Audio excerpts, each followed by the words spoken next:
What is a lotus birth? Let's chat about it. A lotus birth is also referred to as umbilical cord nonseverence. And here's an example right here of a newborn that is fully dressed and still attached to the placenta. In a lotus birth or umbilical cord nonseverence, the umbilical cord is not cut after delivery. Instead, the neonate is left attached to the placenta until the umbilical cord naturally separates from the umbilicus or the belly button of the baby, which occurs around 3 to 10 days after birth. The placenta is processed with salts and herbs and placed in some type of a container to allow for ventilation or access to air.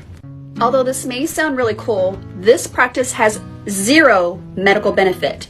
Zero.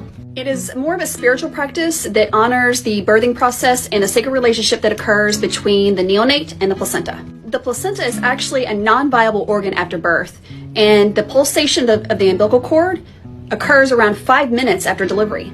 So that means there's no longer any circulation or blood flow in the umbilical cord. And the decomposing tissue of the placenta is at high risk of getting infected with bacteria. And this infection, if it occurs, can be spread to the neonate that's attached to the placenta.